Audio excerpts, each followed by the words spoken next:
Защото много от доктрините, стратегиите във въоръжените сили, които се пишат, са плод на такива хора, които нямат ясна представа какво се случва в войските. Говорихме си за кадровия дефицит. Да, не само сухопътни войски. Аз поне съм пристрастен към сухопътни войски, защото прилизам оттам.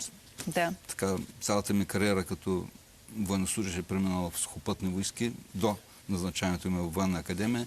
Също е с ВМ, и с ВБ, и с ВБС, но все още има и хора, които прилитат и прескачат някои длъжности и стигат на позиции, които са в стратегическото ръководство на въоръжените сили, които така оказват доста голямо влияние за развитието на същите, понеже те са свикнали да бъдат чиновника, който казва yes, sir, и с това по някакъв начин възпрепятстват изпълнението и развитието на въоръжените сили.